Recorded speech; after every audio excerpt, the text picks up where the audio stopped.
Safety's November webinar entitled Multidisciplinary Speed Management. My name is Jamie Sullivan, and I am the Director for the Rural Safety Center. To get us started, I'm going to close out these poll questions we have along the outside and let you know who is joining us. It looks like today we have most of you, as always, joining us by the computer only. I do want to point out that if you do have any audio issues today, that if you are joining us computer only, you can let us know through the chat pod, but otherwise you may also dial into the webinar using your phone. The phone number is in the top left-hand corner of the screen. Especially if you're on a Wi-Fi, sometimes there are audio issues when joining just by computer. As far as how many of you are joining us today, again, the majority of you, about 87%, are joining by yourself, but as always, we do have a few of you joining us in groups in a conference room.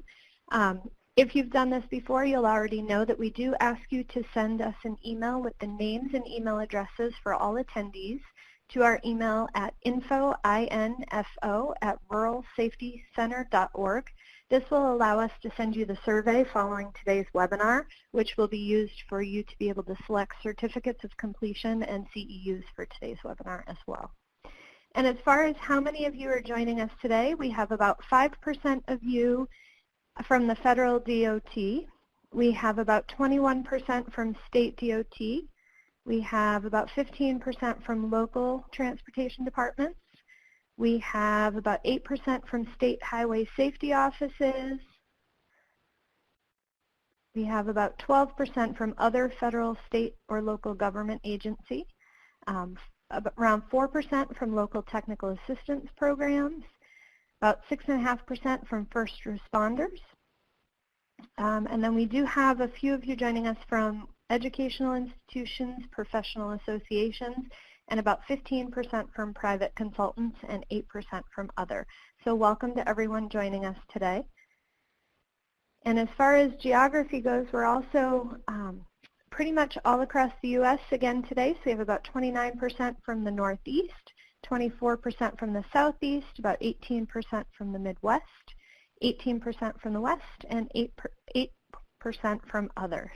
So again, welcome to everyone. At this point, I am going to move us over to our presentation for today.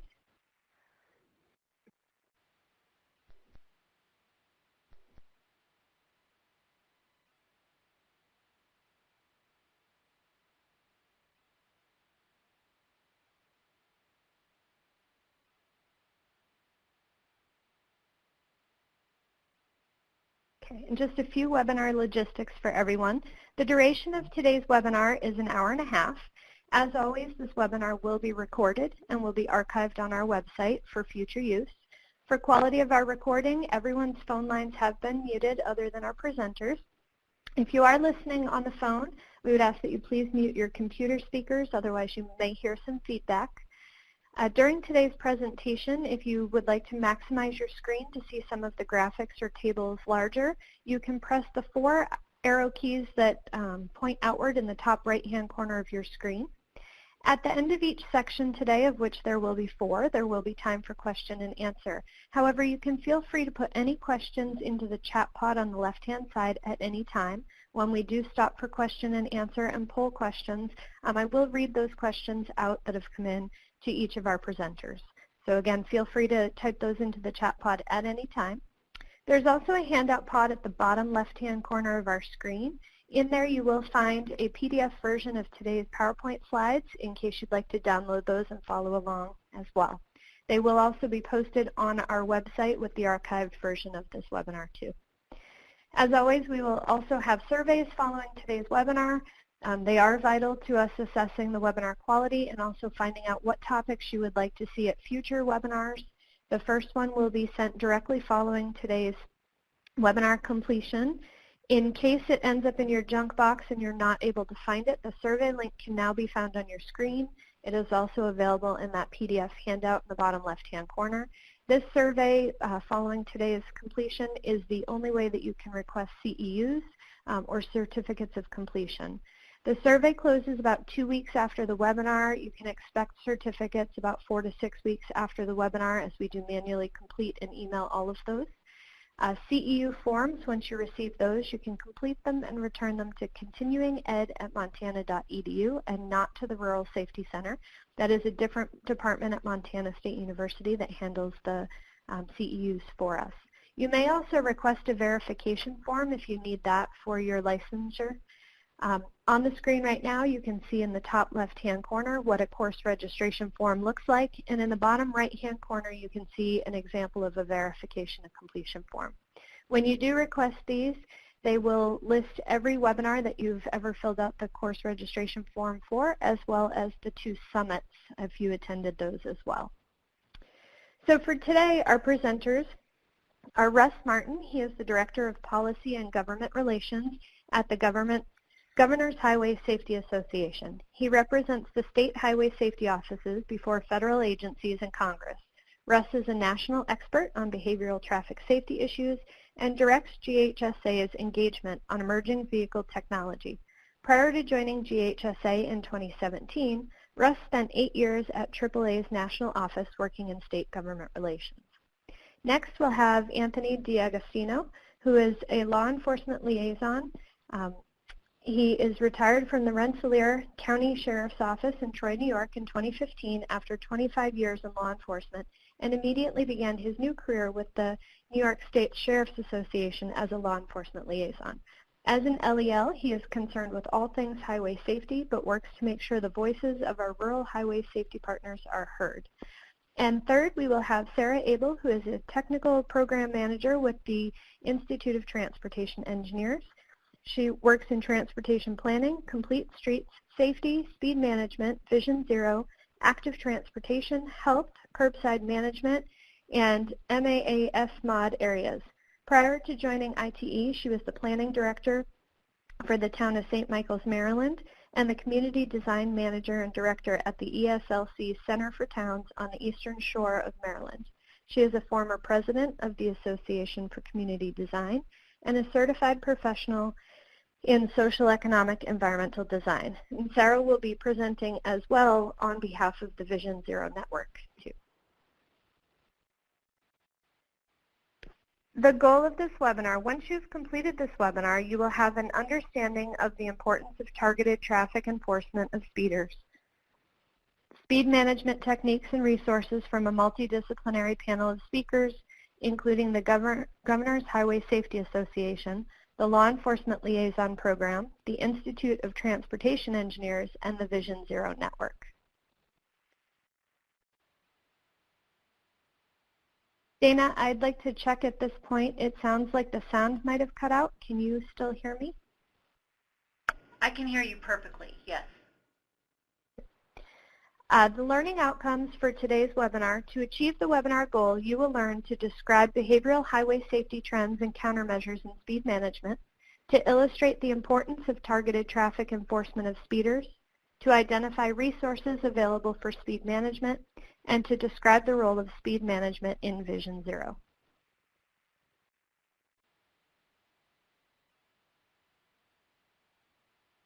And we do have Dana's going to be answering the chat pod. It sounds like a few people may be having some issues with the audio. Again, we would ask as well that if you have it available to please dial in to the phone number in the top left-hand corner of your screen. But Dana is also going to be trying to answer some questions. Russ, at this point, I am going to turn the presentation over to you. Can we make sure that your audio is available? Yes, can you hear me now? Perfect, we can. All right, fantastic. So I'll just ask you to advance slides.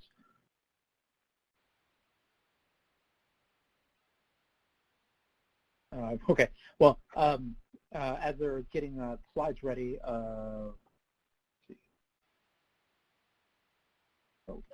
it's me. Okay, fantastic. All right, sorry, I apologize for that, everyone. So again, my name is Russ Martin. I'm the Director of Policy and Government Relations for the Governor's Highway Safety Association. For those of you who aren't familiar with GHSA, we are the Association of State and Territorial Highway Safety Offices. Every state has a state highway safety office who's primarily responsible for planning and implementing behavioral highway safety programs. So when I say behavior, that refers to things that drivers do. So whether it's impaired driving, distracted driving, occupant protection, basically all the things you can get a traffic ticket for while your car is moving. That's what our members are focused on, those kinds of dangerous highway safety behaviors and the countermeasures to hopefully mitigate them. So we are a nonprofit based in Washington, D.C. I want to mention we have an associate member program for members who aren't state highway safety officers. So for anyone on the webinar interested in getting more engaged with GHSA, you should go to our website and check that out. Our members are located within state agencies across the country. About half of them are located in state departments of transportation, and the remainder are in a variety of other agencies, whether it be departments of public safety, D&Ds, some are even independent. So it's going to change from state to state. And today I want to talk about a report on speeding that GHSA released in January.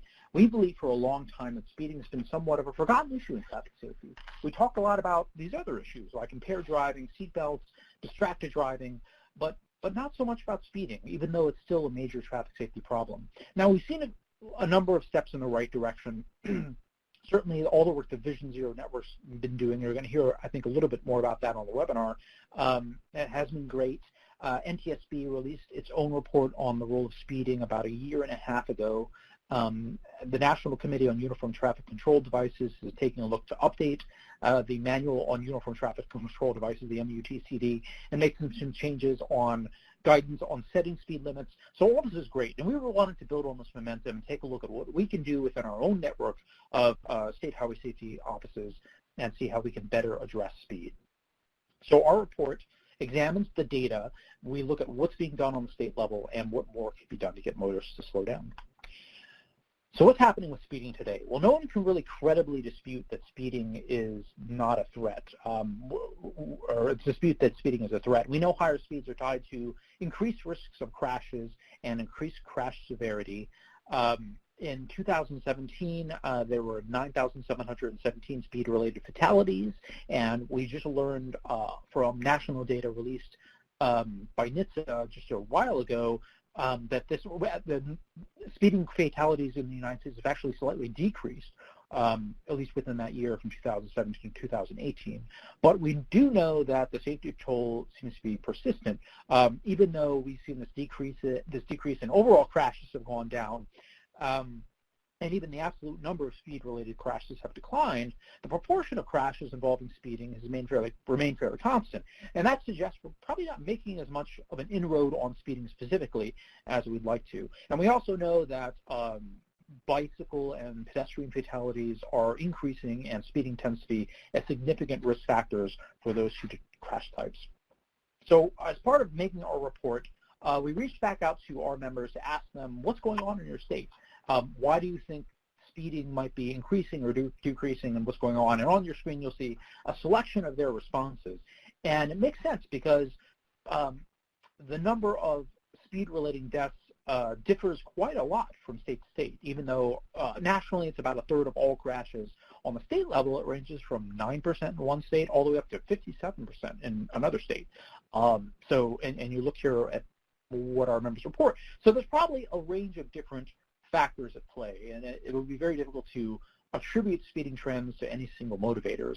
But we do know that there are some persistent, or rather generalizable risk factors. Young male drivers remain the most... Yes? I'm sorry, I'm going to stop you for 1 second. We've been asked to see if you could slow down just a tiny bit, please. Okay, those are causing problems. All right, sure. Thank you. So young male drivers remain at most at risk of getting into a speed-related crash. And we also know that alcohol-impaired drivers and unrestrained drivers are overrepresented in speed-related crashes. And so there's a good reason to believe that speeding drivers just might be more risk-prone overall. If you're willing to speed, you're probably more willing to also drive unrestrained, more willing to drive while impaired, or to drive distracted, or to engage in other kinds of risky driving behaviors. We could also look at geographically where these crashes are occurring, and most are on non-interstate roadways, specifically in rural areas. And we're going to talk about this, I think, a little bit later in the webinar, but there's probably a couple of different reasons why you might be seeing more of this in rural areas, just because of the way the roads are designed. There are longer distance to travel, less traffic enforcement, less traffic calming, And so in a sense, it makes sense because the factors are there to, if not encourage speeding, but certainly to discourage speed management. We also know that speeding poses a particular threat to road users who are less protected by a vehicle. So we know a car doesn't have to be going very fast in a crash to pose a deadly threat to pedestrians or bicyclists or even motorcyclists. Even though motorcyclists are also on motored vehicles, they're overrepresented in speed-related crashes, although in all fairness, they're overrepresented in many other kinds of crashes as well. But motorcyclists are less protected by a vehicle and thus are at higher risk.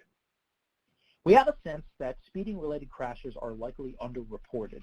Police that arrive at a crash scene after the fact, you can't always tell that speeding was a factor, or they might focus on another more glaring factor. So let's say you have a crash with a drunk driver that was speeding, and the police officer is going to go through all these steps in the impaired driving investigation, and that's what they're probably going to focus on, not on writing a speeding ticket. And so those factors don't always get represented. They don't always bubble up to the top when crash data is aggregated. Now, GHSA and NHTSA, the National Highway Traffic Safety Administration, have a partnership to publish and update what is known as the Model Minimum Uniform Crash Criteria. If you haven't already heard of this, the MMUCC or MUC, it's kind of like a model crash report form that's available on the national level that states and communities can voluntarily adopt. And the last edition was released in 2017, and many states are in the process of updating their crash report forms to bring it more in line with the national model. Now, when you go into this model and look at the attributes related to speeding that we're recommending that states adopt, there's still some room in there for subjectivity. So you'll see on the screen there is a value called too fast for conditions. And we know from our own members there's reason to believe that maybe that's being misinterpreted or reported inconsistently. So too fast for conditions, so it could refer either to absolute speed, if it's the speed that the car was going was too fast for conditions, or it could also refer to the risk of roadway condition, or the conditions themselves. So going too fast when it's snowy outside, even if that is under the speed limit. So it's a little subjective, and we have reason to believe that speed-related crashes are not being reported completely accurately in that respect. One of the greatest challenges we face is that the public's generally not behind us. Even though many people identify speeding as a threat, most everyone does it anyways. There's low perceptions of getting a crash or getting in a crash or getting a citation. We see everyone doing it all around us every day, and we do it too, and nothing seems to happen.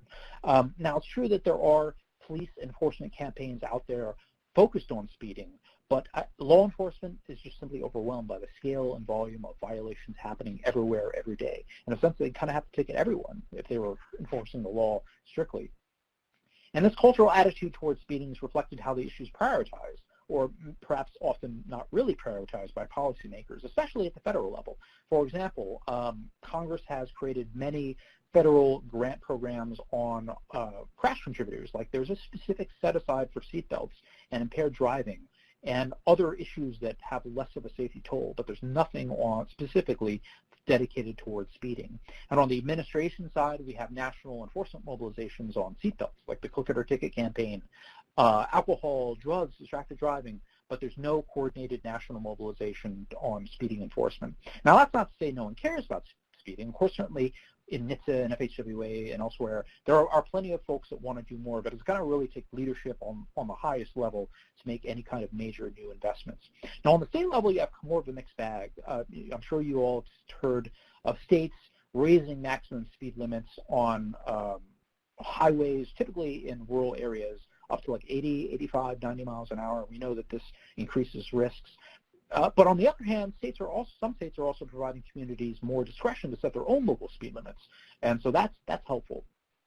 And I also want to acknowledge that states have different laws, and states and communities have different laws to allow or prohibit or regulate automated speed enforcement. We know automated speed enforcement works, but the implementation of these programs has obviously faced many challenges and still somewhat of a controversial thing here in the United States. So here are all of the NHTSA grant programs that the state highway safety offices administer. And you can see there's no grant program specifically for speeding, but many states do use Section 402 funds for speed management programs. Section 402 at the top, it's a big bucket of funding that states can use. They have a lot of discretion to use that and program it according to state needs. And most of the investment that the state highway safety offices are making in speeding has to do with speed-related enforcement or speed-related education. So many kinds of roadway features can be implemented to lower speed, and I hope Sarah will talk a little bit more about this. I can tell you that the state highway safety offices, GHSA's members, are not directly involved in these kinds of investments. We're focused on behavior, not infrastructure, but what we can do is provide education about infrastructure features to the public and to law enforcement. So when a road user approaches a new kind of roadway feature or police officers responding to a crash, they need to know what new innovative kinds of infrastructure are, what they're designed to do, what the traffic rules are. We also know that infrastructure tends to be more long-lasting than other kinds of interventions, but is more expensive too. And we like to think of it in the way that it might be a long-term road to get the infrastructure upgraded to where it needs to be, but in the meantime, we can deploy education and enforcement countermeasures to hopefully fill in that gap as much as we can. Now, our report also briefly reviews integrated speed management programs like the Safe Systems approach, the work that Vision Zero Network is doing, and we're going to hear a little bit more about Vision Zero Network, but the approach focuses on making crashes more survivable, making sure that all stakeholders are working together. We're really trying to integrate programs on all the different approaches to highway safety. So to sum up, speeding is still a big problem. We know the progress on speeding has been limited at best. Policymakers are often reticent to go out on a limb to do more about speeding. And finally, the culture around speeding is just generally accepting. Everyone does it, and everyone seems to think it's okay. So as you can imagine, our report's recommendations aim to address the main challenges we've outlined. We need stronger state and federal leadership. We have to collect better data. We need more investment in enforcement. We're having this larger discussion within GHSA and our network about law enforcement and traffic safety. How do we engage law enforcement? And we need to make the case to them that it's better to engage the public with enforcement and warnings and speeding tickets. That's a whole lot better than scraping victims off the road, for sure. And finally, we ought to be looking into deploying integrated speed management programs. That's really a variation on the Safe Systems approach, the Vision Zero approach. How do we take these successes that we've had in urban areas and leverage them elsewhere? And the last recommendation is the new exciting part I'd like to talk about in a little bit more detail. So all the various things we're doing with enforcement and infrastructure and other areas, they do help to change culture in small ways, but if we really want to truly change how people think about speeding, we're going to have to take a more innovative approach. And we think there's probably a tremendous opportunity to coalesce a more national organized effort to combat speeding.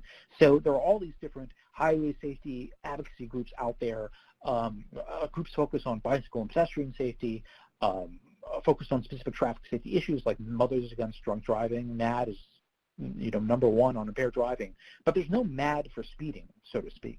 But maybe there ought to be. Maybe we do need to organize ourselves a little bit more and create a constituency that actually can go and advocate for change. And when as part of preparing this paper, we looked back and saw and tried to take a look at what was it about Mothers Against Drunk Driving that made it so successful. And part of it was the way they changed broad cultural ideas about impaired driving, specifically to vilify drunk drivers. And maybe we ought to do the same for speeding drivers. Maybe we need to do a better job of vilifying speeding drivers as a class, a transgressive class.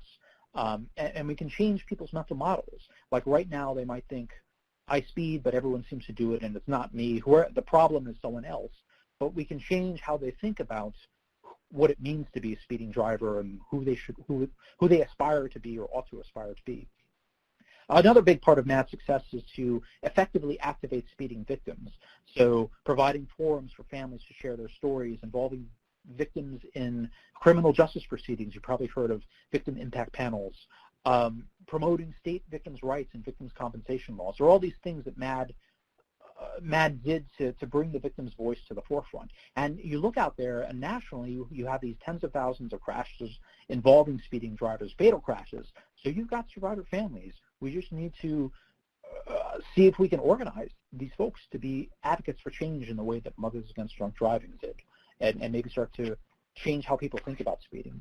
And with that, I also want to share another next step that GHSA is pursuing, and that's a new partnership with the Insurance Institute for Highway Safety and the National Road Safety Foundation. So back in April, GHSA and IIHS hosted a national forum on speeding in Ruckersville, Virginia, at IIHS's Crash Center, and we had about 100 participants from all different many different kinds of organizations and federal agencies, all levels of government.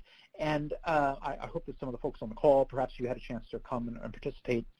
And unlike other conferences where you go and you just listen to a bunch of presentations, we really wanted our attendees to participate. So we asked everyone to come prepared to sit down and have open discussion and provide input on what would it mean to have a new kind of integrated speed management program. And when I say integrated, I mean integrating all those various parts: engineering, enforcement, communications, education, advocacy, and policy. We want to break down these silos. And I think often it happens in traffic safety that the engineers are working on the roadways, the police officers are doing enforcement, you have advocates trying to change policy, and these folks don't always talk to each other.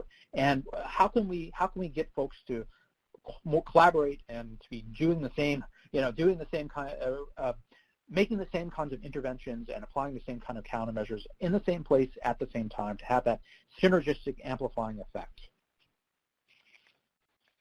So our next step is to take all of this feedback and bring this Imagine pilot program into reality. So GHSA, IHS, and the National Road Safety Foundation were combining forces to sponsor a new competitive grant program. And we're looking to sponsor one or more community-based speed management pilot projects. And again, these pilot projects need to be integrated and multidisciplinary. You got to have all those different countermeasures or approaches. We had a informational webinar I think a week ago, November 14th. I hope that that was on your radar and perhaps you were able to join, where we talked a little bit about this project. It's going to be open to the state highway safety offices or their governing agencies, which might be a state Department of Transportation or state police or many of the other agencies that our members are housed in. We're going to be releasing a request for proposal in early January and collect proposals over the first quarter until March 1st or thereabouts, and then make a decision, award the project, and hopefully begin work on the pilot project next summer. Awardees will receive a number of things. First of all, they'll receive a grant of up to $200,000 to implement this program.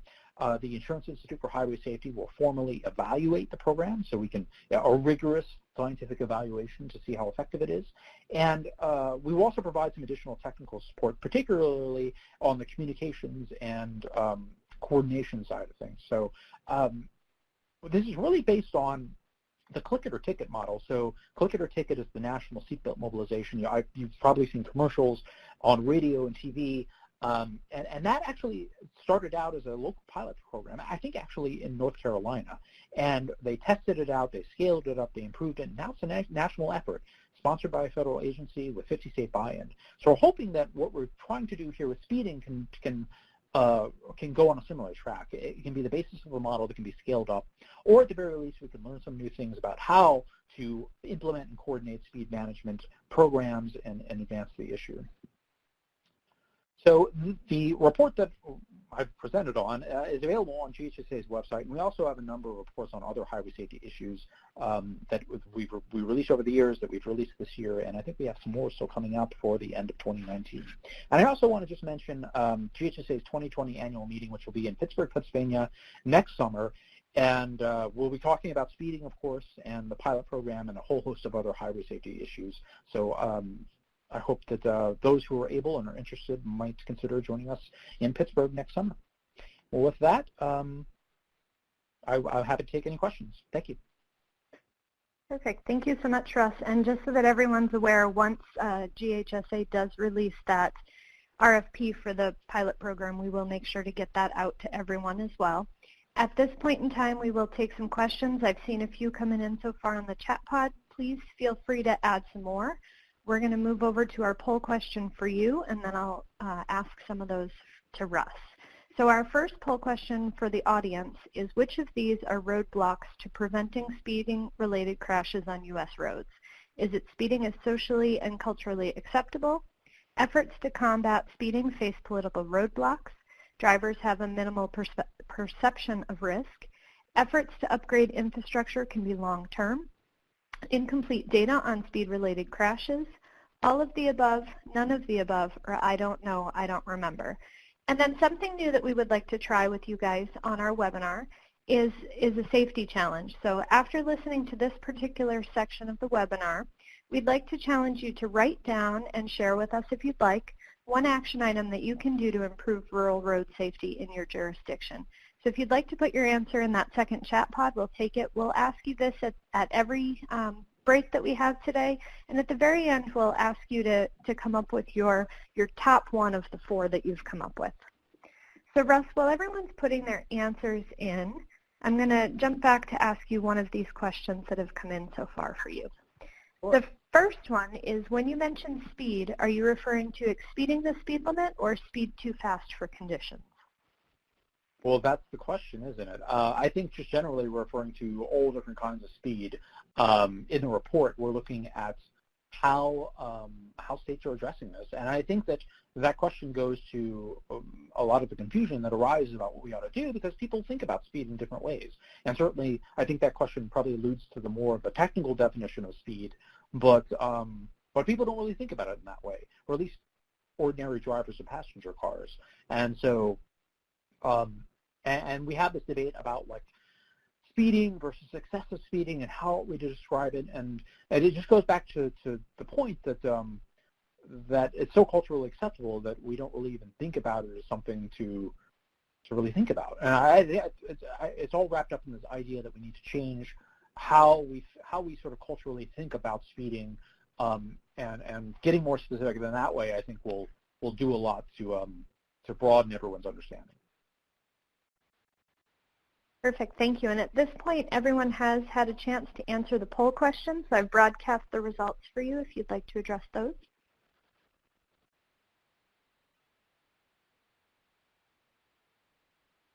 Poll questions.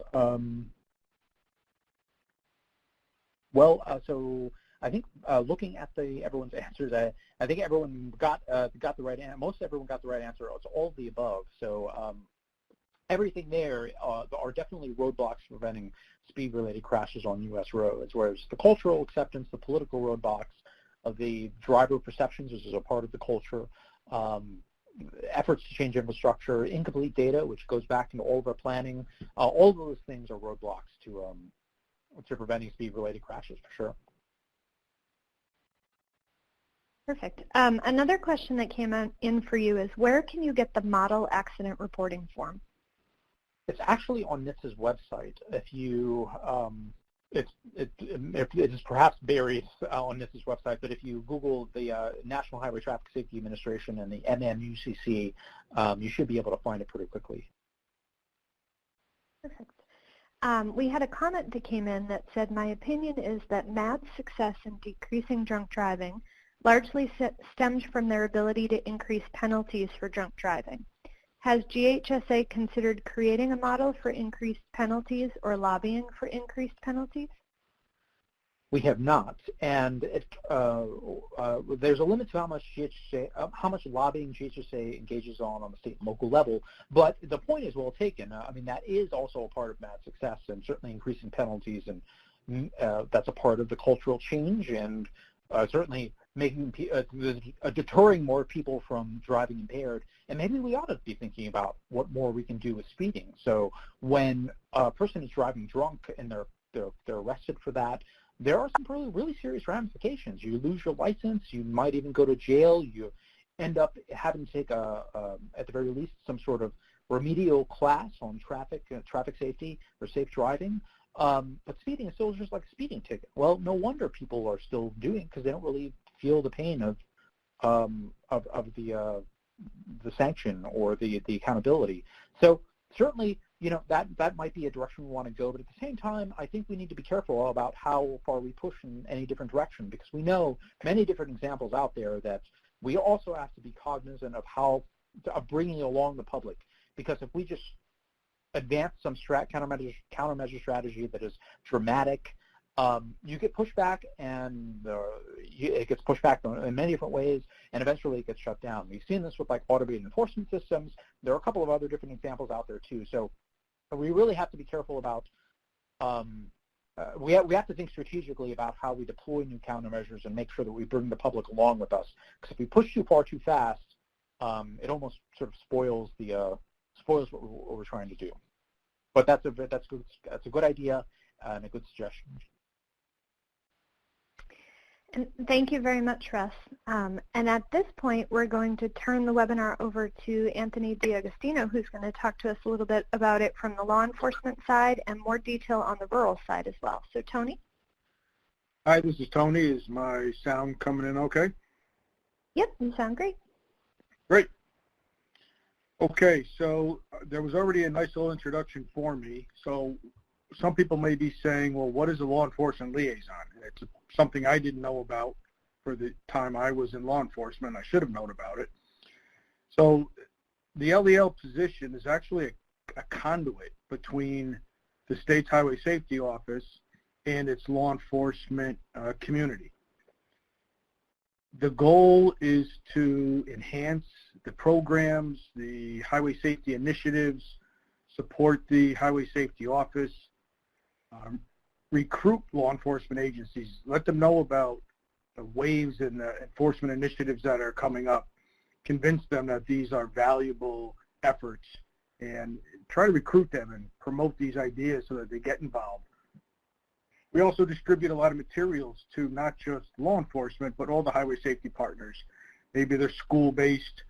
Sometimes it's even hospitals. It could be multiple areas, but on behalf of the Highway Safety Office, we're delivering these highway safety materials to not just law enforcement, but all of our partners.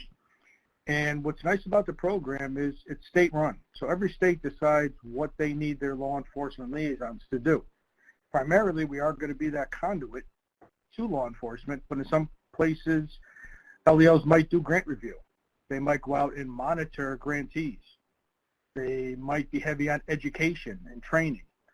They might primarily focus just on outreach. The LEL program is a nationwide program. NHTSA's regions have an LEL. The states have LELs, and a program supported by the Governor's Highway Safety Association. And thanks to a grant from NHTSA to GHSA, we have a national program manager, Tim Burrows, who's been a great resource along with GHSA for us. So these programs, whether it's trainings, whether it's getting people together to promote various initiatives, the LEL program, like I said, it's nationwide, and a state does what it needs. In New York, we have 3 LELs. My home base is the New York State Sheriff's Association. We have one from the state chiefs. We also have one from the state police. So we have 3 branches of law enforcement covered. Other states, Pennsylvania, I think is a good one. They have maybe like 14 LELs. They take a different model than we do, but they get to do what they think best serves their needs. So fatal crashes, rural versus urban. Well, only 19% of people live in rural areas, yet 30% of vehicle miles traveled occur in rural areas. Though it's getting worse because those numbers keep getting bigger. Now we're up to 50%. Almost 50% of crash fatalities occur on rural roads. That is shocking when we think it's almost like the seatbelt idea, where you only have maybe 6 to 10% of people don't wear their seatbelts, but they make maybe a third of the fatalities. So it's a small number, leads to a big number of people dying. And this is the same thing. We have very few vehicle miles traveled, only 30%, yet half the fatalities are occurring on rural roads. So it is something we need to talk about. And here's some actual numbers. When we look at the FARS data over 5 years, 2014 to 2018, we can see that fatal crashes is almost 50%. It's about 47% occur on rural roads compared to urban. And we see a crossover at 2014 to 2015. In 2015, there was actually more fatal crashes on rural roads than urban. And then in 2015, it crossed over. Luckily, rural fatal crashes are going down, as you can see in those numbers. 2016 was in the 16,000s, then down to the 15s, and down to the 14s, whereas urban fatal crashes have been holding steady in the 18,000 range. Now, when we look at fatalities, actual people dying, the numbers are very similar.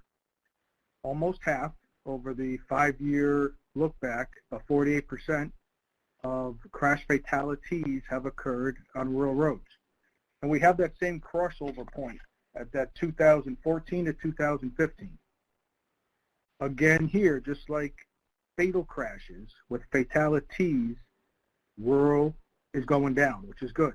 We go from 18,000 to 17 to 16. And just like the other chart, urban is holding steady in around that 19,000 mark. So our numbers for rural are looking, again, these are high numbers, which is not good. A lot of people are dying, but they're going down, which is a good thing.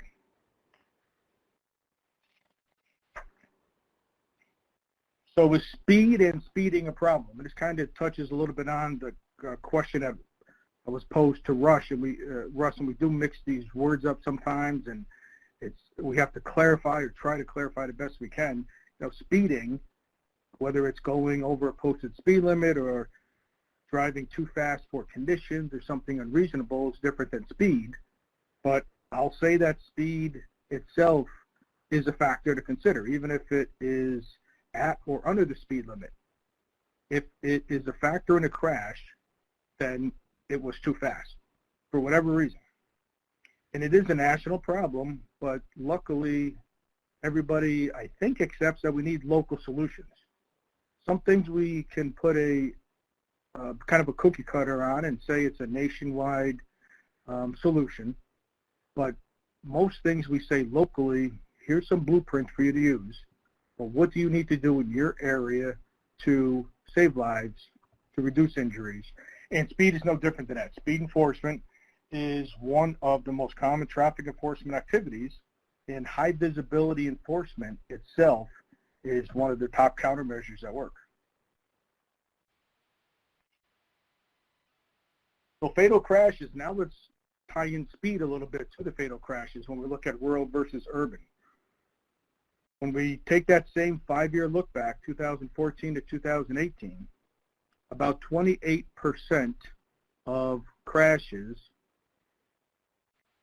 involve speeding, of fatal crashes were rural, and about 25% had speeding listed as a contributing factor in the urban crashes. So 28% of the time, those fatal crashes on rural roads identified speeding as a contributing factor. So it is slightly over, 28% over the 25% for urban. But I do think that, and in agreement with some things Russ said, I do think that it's underreported. Law enforcement is often, I think, giving people the benefit of the doubt, let's say if it's bad weather, and someone slides off the road, it's an injury crash. They may not mark down that speed was a factor. They may simply mark it down as it was a weather condition. We don't do a good enough job, I think, of stressing to law enforcement the value of crash reports. Historically, crash reports were for the insurance companies. They were check the boxes, get them all filled in so that it passes through the sergeant, he signs it, and it gets submitted. We need to do a better job of letting law enforcement know that we will look at these crash reports for 10 years. Where you put down it occurred, the contributing factors, all those things mean something for a long time. So what does speed do? Well, speed, and it doesn't necessarily have to be speeding, but speed is what turns a near miss into a crash. Speed is what will turn a crash into a personal injury crash. And speed is what will turn a PI into a fatal. A personal injury crash into a fatal. This is what speed does. And it's going to happen, and I'm not promoting 10-mile-an-hour speed limits everywhere, but this is just the fact. Speed is what makes things potentially worse. It gives people less time to make decisions. It gives people less time to identify threats. And it gives people less time to stop. It takes them longer to stop the vehicle. Three-way speed influences the risk of crashes and injuries. Well, the faster you're going, the farther you're going to go before you can even detect that there's an emergency. Your braking distance is obviously increased if you're going faster. And this was new to me as I was doing some research here. There's an exponential increase in crash energy. So if you increase your speed from 40 miles an hour to 60 miles per hour, which is only a 50% increase, the energy for that crash is increased by 125%.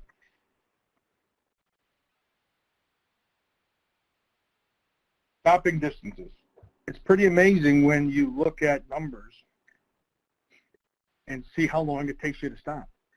So just at 60 miles per hour, which is not that fast, rural roads often have 45, 55 mile an hour speed limit, so it's not that big a deal to be doing 60 miles an hour. Your stopping distance, and this is where we add your braking distance to your perception and reaction distance, is 304 feet. That's a football field. So at 60 miles an hour, if something is a football field away and backs out of a driveway or chases a basketball across the street, anywhere from 304 feet shorter, you're going to hit them. There's nothing you could do. And that's if everything's perfect. What if there's some distractions? Well, you're going to keep traveling further while that distraction occurs. And forget about just distraction. What if you're just checking your mirrors like you should be doing? You're looking down at your instrument cluster, your instrument panel. Make sure there's no lights going on. Those quick glances around, your vehicle's going further and further down the road, closer to that threat that you haven't seen yet, but has already stepped out, has already backed out.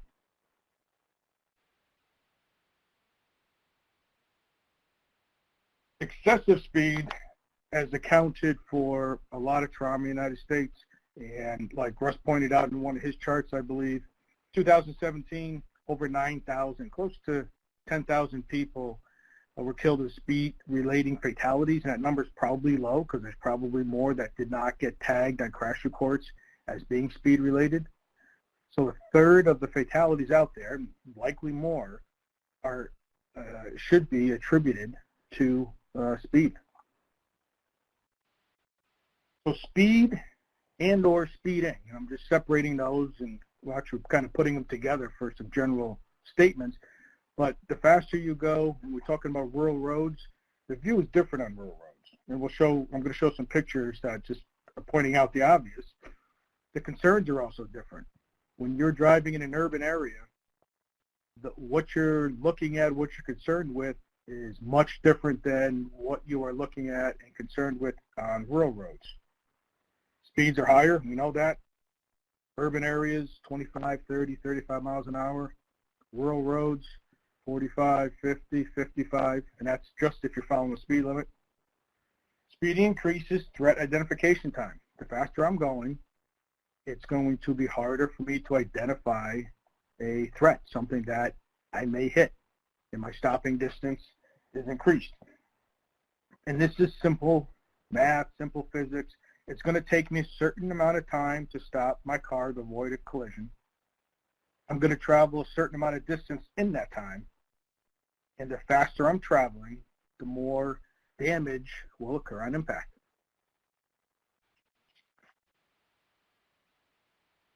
Regarding our eyes and what we can see, we have a span of about 120 degrees that we can see.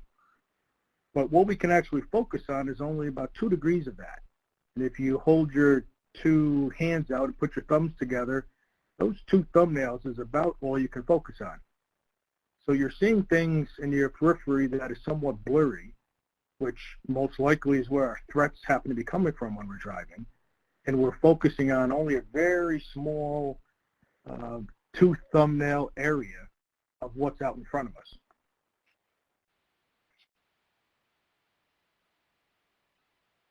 So there's the urban picture. Kind of a lot of stuff going on, but it's often very predictable. I see intersections, I see traffic controlling devices. The things I'm looking for in these areas, much more predictable, much more expected. The threats are more visible, and everything's a little bit slower. So I even have more time to see a threat present itself or to see a potential threat and be ready to take action. The rural picture, a lot different. Curves in the road. Animals that could be coming out from the side of the road. You've got trees, tall grass, tree on the left there blocking an intersection, blocking cars coming up that you may not even see till the last minute till they're about to pull out. And this is only if you're looking right in front of you. What about looking around that curve and down the bend? And oh, by the way, you're not doing 25 or 30 miles an hour now. You're probably doing 45, 50, 55 miles an hour on this road. Not as predictable, not as preventable. The threats are much harder to identify. And to top it all up, you're just going faster. Nighttime. Very similar as the daytime one.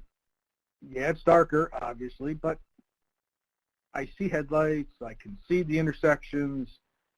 I don't expect a car to come out of a building in the middle of a block. Maybe there's some parking lots. But again, more predictable, more preventable, and I can have more time to figure out what to do because I'm going slower. And worst case scenario, there is a crash. Most of the time it's going to be 25, 30 miles an hour. Less chance of that bad personal injury crash. Nighttime. Much different now.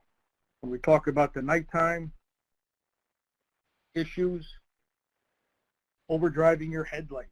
Simple things like you could still be doing the speed limit, but can you see at 60 miles an hour that 304 feet ahead of you? Can you see around the curve? Can you see around the bend? Because at night, things have to be in our headlights to see them. We often drive focused mostly on that yellow line and what's coming at us because we're concerned about threats coming at us. We don't look a whole lot over to the right shoulder, to things coming out from parking lots and driveways and side streets on our right. And when we go around curves and hills, we don't get to know what's there until we actually get across that hilltop or make that turn. And anything within 300 feet of us, we're going to run over and hit if we're doing 60 miles an hour. Doesn't give us a lot of time to react. Doesn't give us a lot of time to predict and prevent.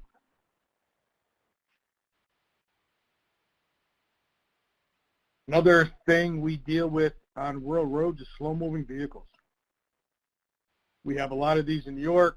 I'm sure in a lot of states you do, between farm, ag, the Amish Mennonite communities, and construction.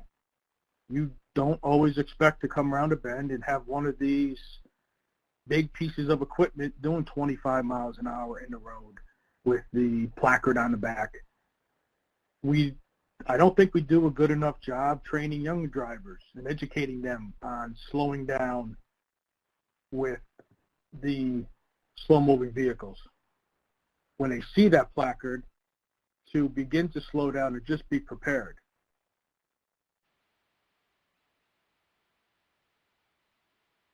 Another example of the slow-moving vehicles, what they look like.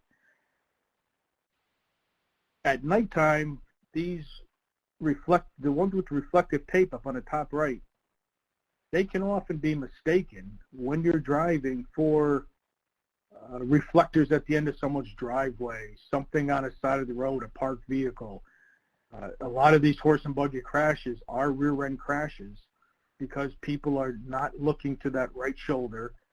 It's in their blurry periphery area, and the brain is telling them that's probably a vehicle parked. It's probably some reflector at the end of a driveway.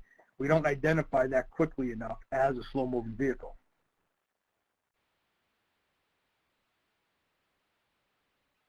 So traffic enforcement. We need to, when I say we, I mean all of us, people around this call, because you're highway safety professionals, you care about this stuff. We need to keep law enforcement engaged no matter what your role is. It is worth the time and effort.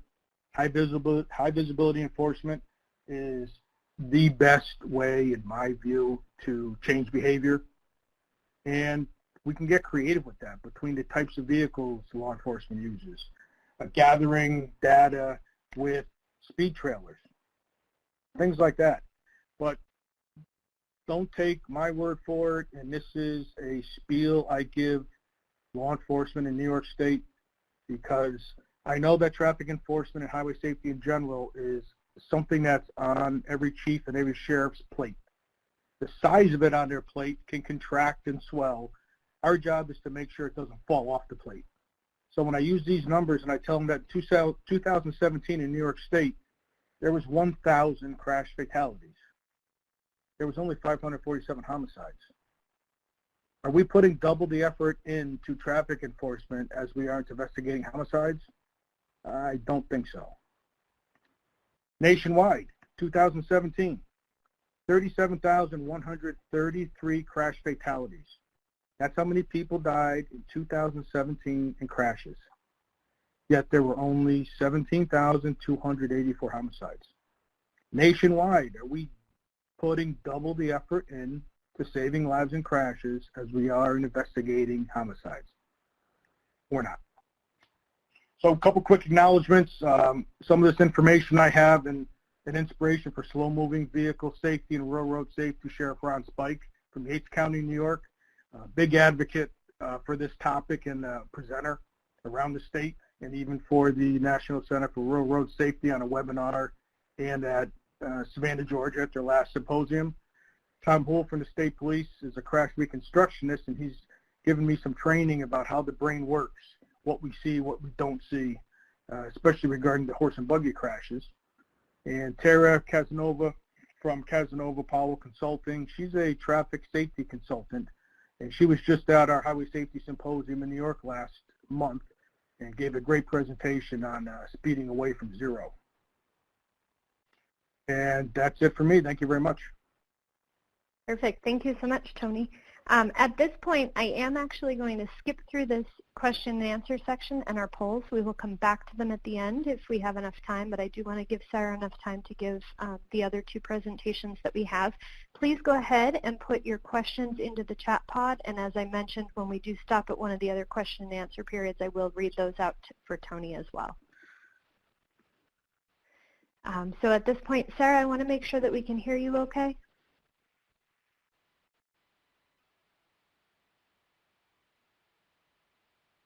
Hi, can you guys hear me okay? Perfect, yes. Okay, and you have So control we're going of to skip over questions for Tony and have me just jump directly in. Is that what I heard? Yep, that's correct. And I'll go back to Tony's questions after we've had you present. Great. So I'll try to go through this quickly. A number of the larger points relative to speed management have already been made by Russ and Tony. So we know that speed impacts all road users, not just those driving a vehicle. That vulnerable road users in urban areas and rural areas are oftentimes more susceptible to crashes because of the kinetic energy forces. IPE and Vision Zero Network have been working over the last year and a half on speed management for safety.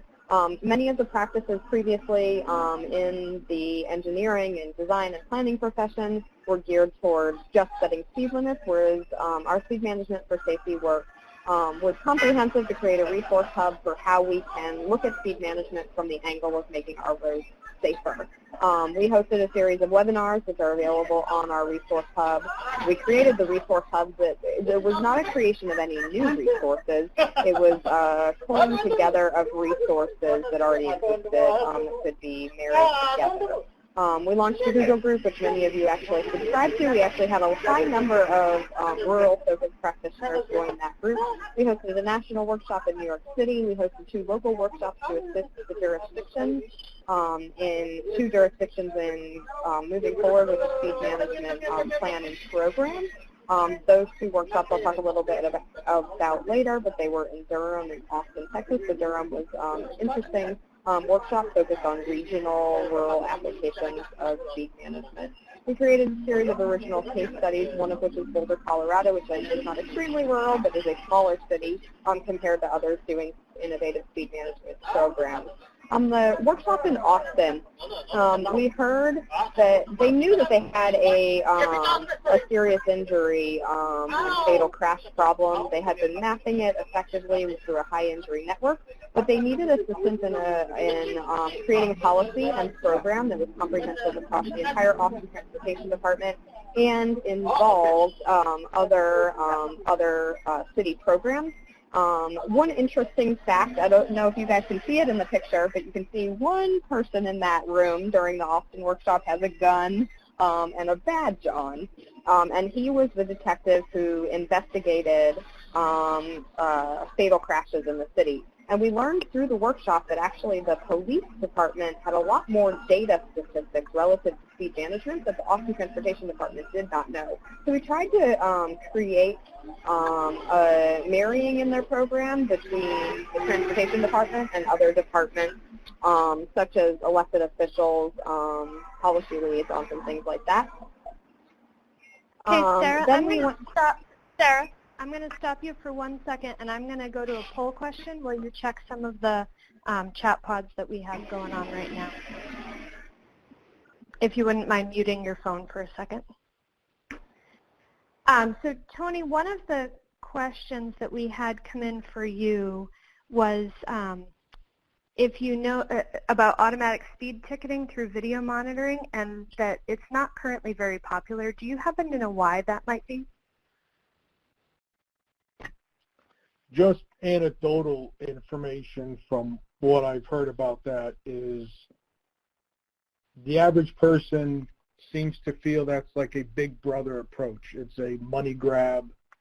It is just a reason to ticket people, get money. And I was just at the Northeast Transportation conference, traffic safety conference in Burlington a couple weeks ago.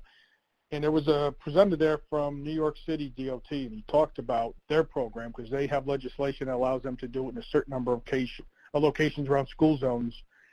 And he was very clear that if you want a program like this to work, do not make your vendor fees tied to tickets and fines.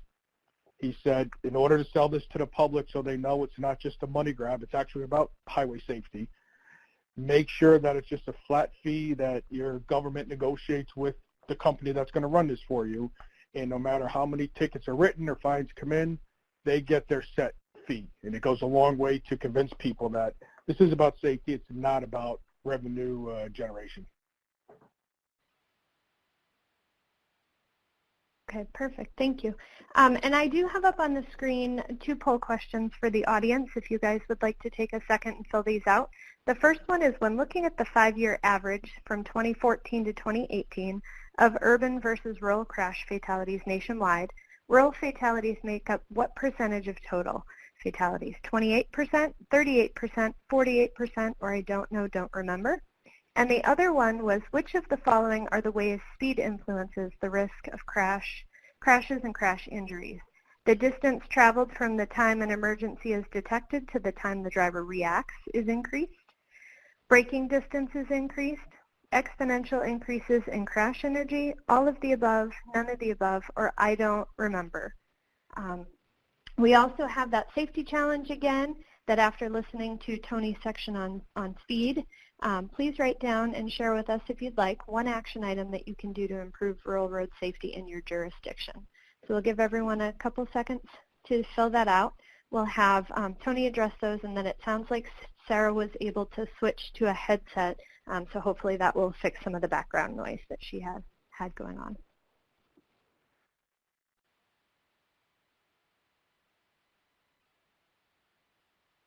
Okay, and at this time, Tony, it does look like most people have had a chance to fill out the poll question.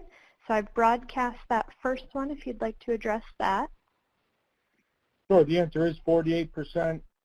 And whether we're looking at the fatalities or fatal crashes, it was both right in that range, 47, 48%. Good thing is those numbers are slightly going down in the rural areas, but they're holding steady in the urban areas. And then the second poll question is all of the above. All of those factors will affect the risk of crashes and crash injuries. Perfect. Thank you, Tony, and thank you for jumping in there. And Sarah, at this point, I'm going to bring the webinar back up, and thank you again to everyone for your patience as we try and fix the sound issue that we were having. Okay, Sarah, the webinar is back up for you. Great. So in Durham, it was more of a regional effect, a regional workshop.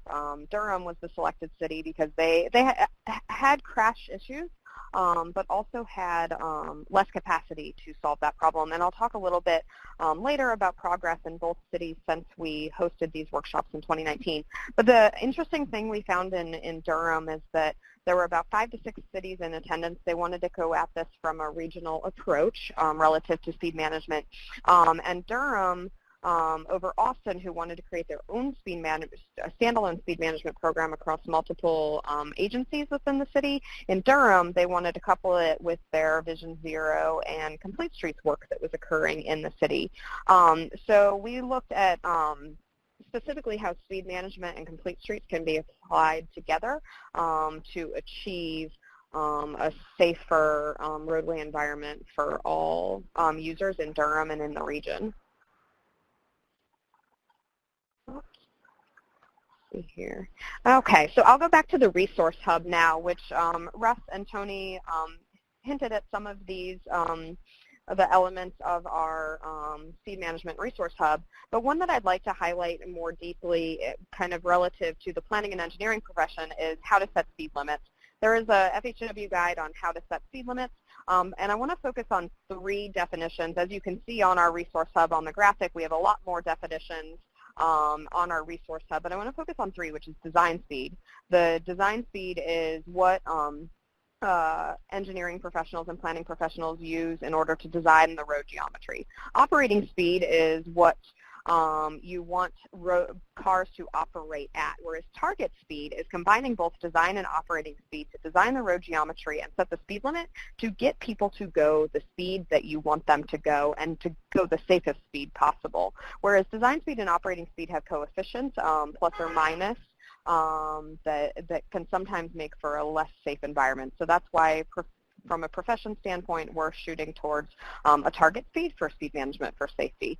That's how those 3 work together. And we oftentimes in the profession look at 3 approaches to setting speed limits. The engineering approach, which is oftentimes referred to, simply put, as the 85th percentile, which I'm sure you've been hearing a lot about in setting speed limits. A lot of state highway safety manuals dictate the percentile speeds that engineers can look at setting speed limits in their jurisdiction. There's also the expert systems approach, which is the most common system is US Limits 2, developed by Federal Highway Administration.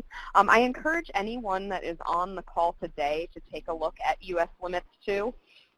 You can put in a project and kind of get used to the system. Also, Federal Highway Administration does trainings on how to use the US Limits 2 system. It takes a combination of percentile speeds from an engineering approach, such as 85th and 50th percentile, and also looks at things like land use, curb cuts, transit lanes, bike and ped presence, high, medium, low, and it outputs based on input data a recommended speed limit range for that road type.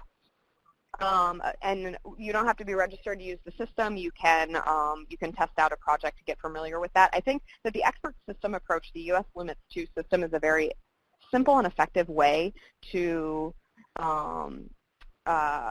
apply a different approach to setting speed limits, especially in rural regions that don't have the capacity to do engineering studies, or the next approach, which I'm going to mention, which is safe systems, which is looking at crash causation, road system, the entire road system, as well as means to prevent crashes. I'll talk a little bit more about our larger safe systems work at ITE a little bit later.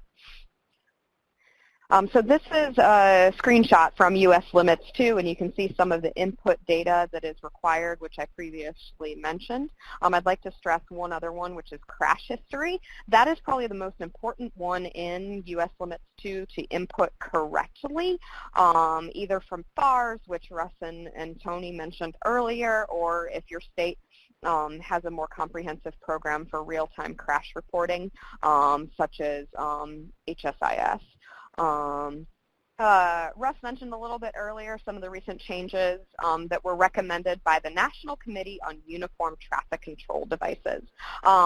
These recommendations, which went to Federal Highway Administration relative to the Manual on Uniform Traffic Control Devices, was a series of about 2 years long worth of research, including survey of practitioners, as well as current practices known in different states and local jurisdictions, to change the recognized guidance in the Manual for Uniform Traffic Control Devices outside of statutory speed limits.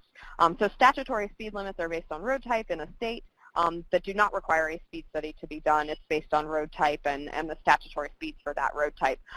This is for special speed zones, as it's referred to in the Manual on Uniform Traffic Control devices, where a speed study is required to set the speed limit, and speed studies are typically done based on speed distribution of free-flowing traffic. So based on those surveys and research, this is what the MUTCD currently looks like, and I'm going to go through this pretty fast since we're running short on time.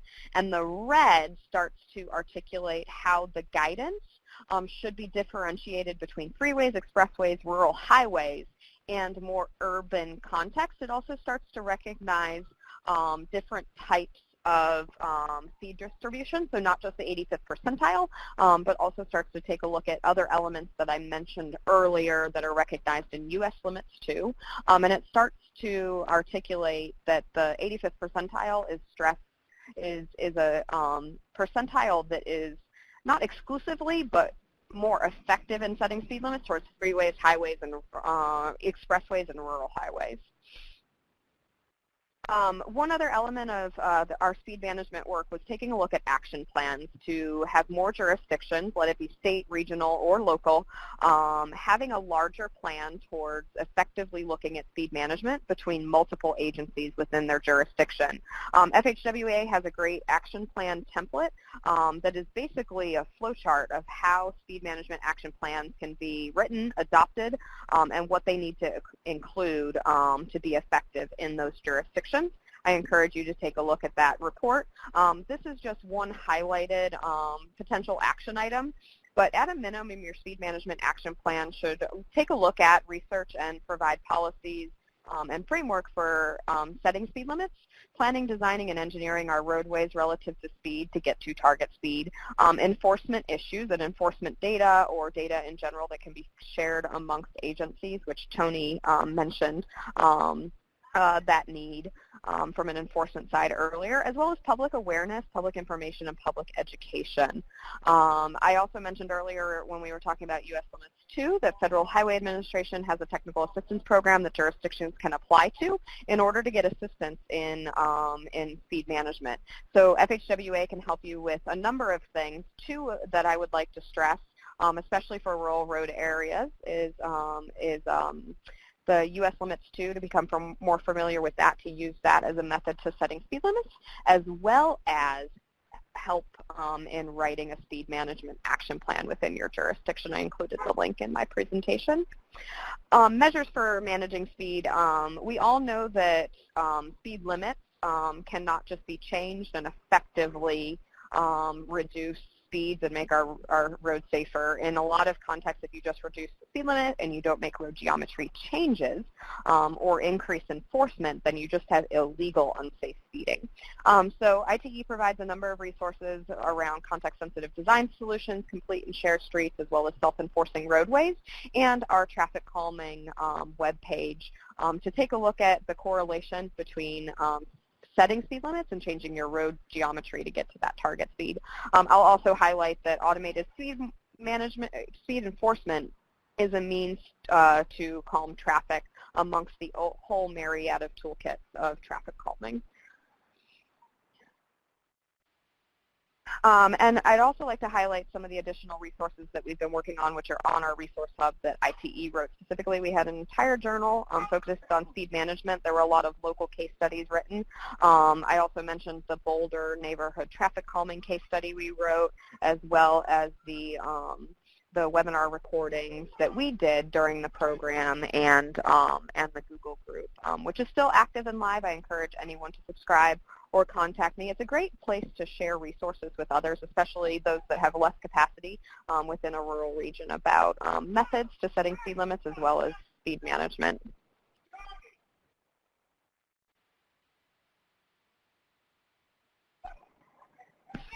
See, I am having a hard time getting my slides to advance. Okay, I just Jamie, got are you that able one to step in? Yep, Okay. I got some to advance. Are you on the progress since grant concluded?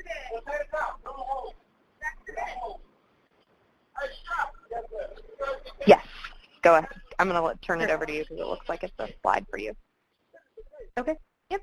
So at this point, we are going to take questions for Sarah, and we are going to move over to our poll questions as well. If you do have questions, you can put those into the chat pod on the left-hand side. And the poll questions that we have for you are: the following are part of the speed management action template. 1, speed limit setting issues. 2, planning, design, and engineering. 3, enforcement issues. 4, public information and education. Is this true or false? And then again, we'd also like you to challenge you to put down 1 action item of things that you can do to improve rural road safety in your jurisdiction based on what Sarah has mentioned today.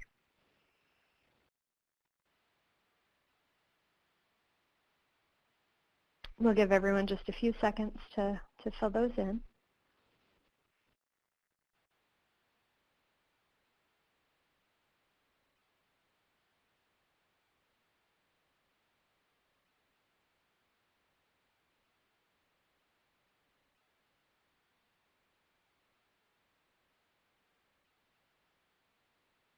All right, Sarah, at this point it does look like just about everyone's had a chance to fill in that poll question. I've broadcast it for you. Yes, and everyone got it. Everyone got it correctly that participated. That's fantastic. I really like the comments about looking into U.S. limits too, as well as data-driven speed limits. But I would encourage rural jurisdictions not to shy away from looking at traffic calming as a means to get people to achieve target speed as well. We did have a question come in for you while you were addressing the poll question. It says, I have been a member of the Google group you mentioned, but have seen no activity. Am I missing activity, or has there been none so far?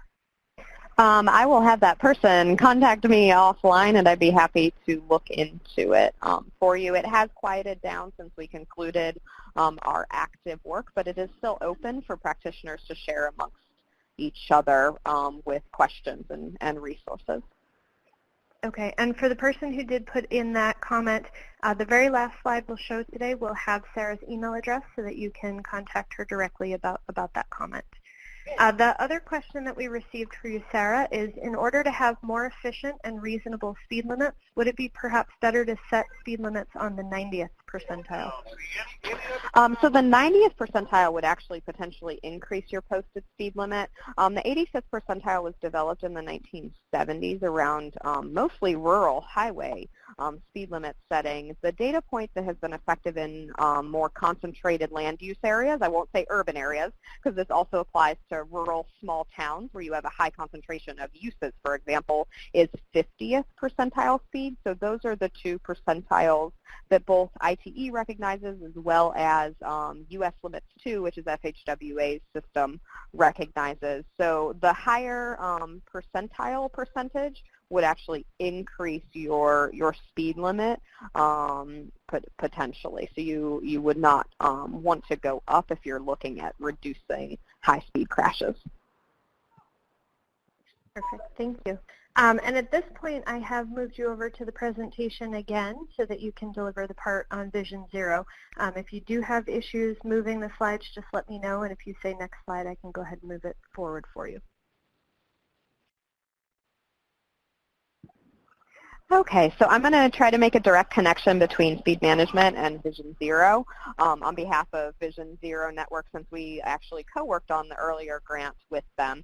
So we'll talk about how traffic losses are preventable, how a systems-based approach rolled into a larger Vision Zero program is helpful, how we should be looking at speed and crashes from a data-driven systemic approach, that not all E's are created equal, and to be honest, the practice as a whole is changing to incorporate more E's, not just education, engineering, enforcement, but to look at emergency management, equity, which I'll talk a little bit about later. And of course, we as engineers and planners and road safety professionals, we can't move the needle without leadership. So having the political buy-in, like I mentioned earlier, let it be Complete Streets or Vision Zero programs is going to be more effective from a policy and elected official standpoint. So we know that traffic crashes are preventable.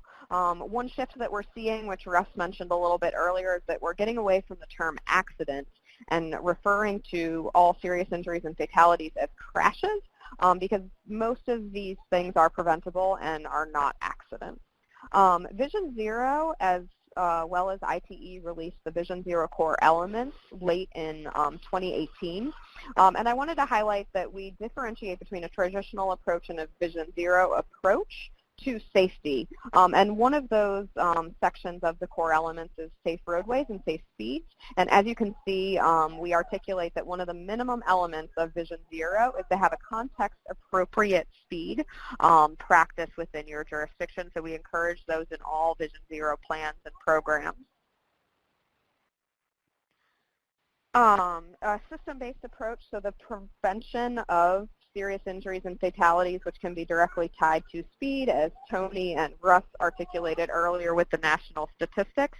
So looking at policy, internal organization practices, using your network of residents as well as coalition partners to apply speed management and pass Vision Zero policies, educating everyone who interacts with our roadway to look at speed and be more conscious of speed. One thing that I will say Vision Zero Network is very effective in is articulating the problem, which is speeds, and the safety concerns that we have relative to speeds. We know the statistics, but they really bring it down to the ground and tell individual stories of serious injuries and fatalities that were caused by excessive speeding or speeding in general.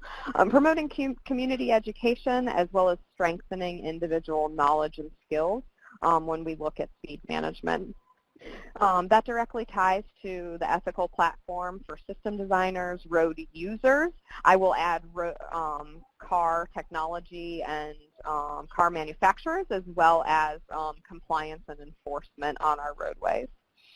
I will go past this slide because a number of these were already presented, but we know that equitability and speed are directly correlated to certain statistics. We know that people killed while walking, there's a connection to high and low income neighborhoods, that there's a correlation between African Americans and Latinos having a higher likelihood of being killed while walking versus Caucasians, and communities with sidewalks. This is one that I would really like to stress, is that sidewalks are an easy means, especially in rural areas, to protect pedestrians and vulnerable road users from the potential crash conflicts that occur between cars and pedestrians, knowing that pedestrians are more vulnerable.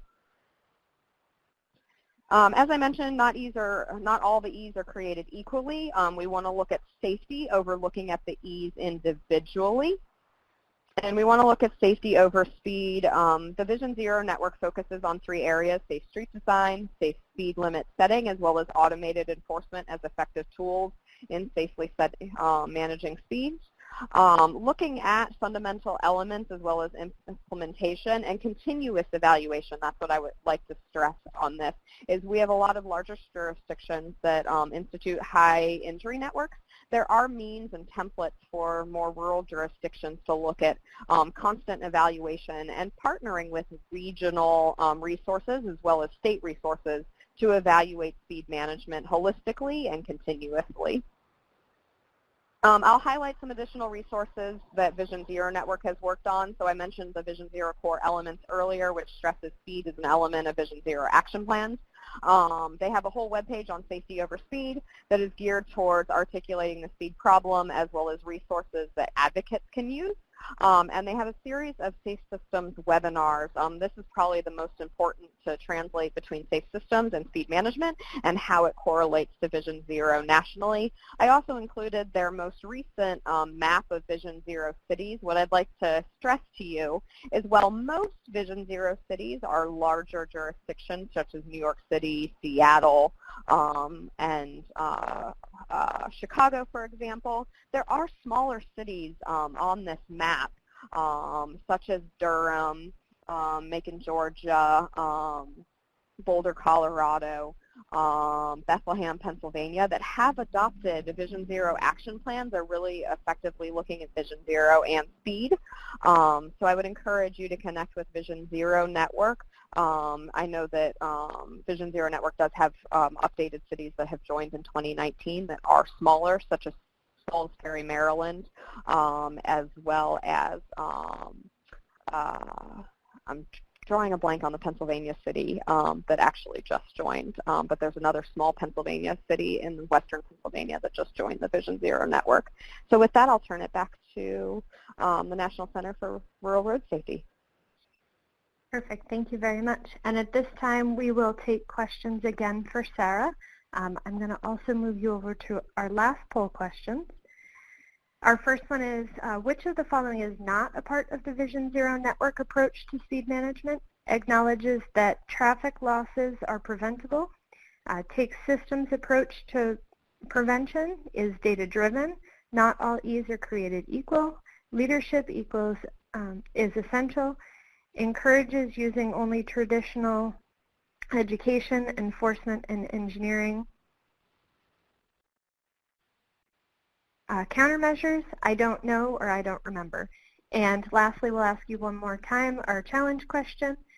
If you do have any action items that came out of this particular presentation from the Vision Zero Network, if you could put those in the chat pod as well. And Sarah, as we're waiting on the results of those poll questions, we do have two that came in for you. The first one is your thoughts on the use of speed tables in rural areas. Yeah, I think there's a number of potential traffic calming tools, such as speed tables, that can be effective when applied. But I think that a local jurisdiction needs to look at the myriad of speed humps, speed tables, speed bumps that can be effective, coupled with other traffic calming elements. One that is very simple and cost-effective is street trees, as well as intersection bump outs to narrow the road width at an intersection to make it safer and more visible for pedestrians to cross the street, ladder-style crosswalks. So speed humps alone would not necessarily be effective, but speed humps and tables combined with other practices may achieve that target speed in a safer environment for all road users. Perfect, thank you. And at this point, I have closed out that poll question and broadcast the results for you if you'd like to address that.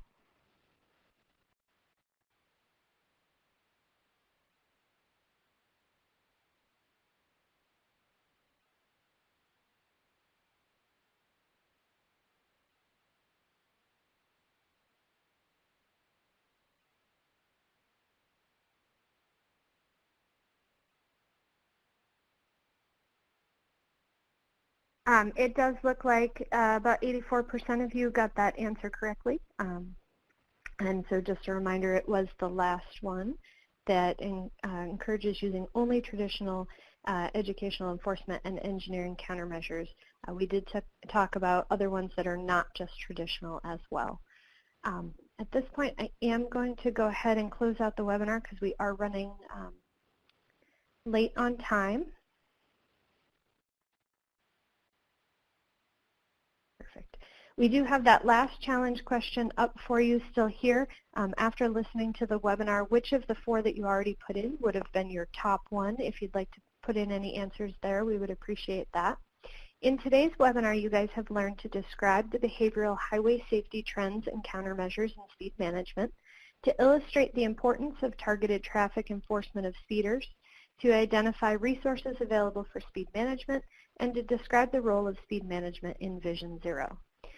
For our upcoming webinars, we do have a Local Road Safety Plan Implementation Part 1 on December 5th from 11 to 12:30 p.m. Mountain Time, and then we will be doing Part 2 of that webinar on December 17th from 11 to 12:30 p.m.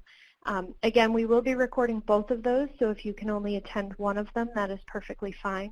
They will both feature separate speakers in each of them, and they will both be recorded and posted on our website as well. So again, please feel free to join, even if you're only available for one of those. As always, we'd love to have you follow us on social media. We're both on Facebook and LinkedIn. And I'm going to leave you now with the final slide that does provide the email addresses for all of our presenters, as well as Leah's email address from Vision Zero Network. Thank you again to Sarah for giving Leah's presentation as well. And I do want to thank Russ, Tony, and Sarah all for their great presentations today. I know I learned a lot more about speed management, and I hope that all of you did too. So thank you to all of our speakers today.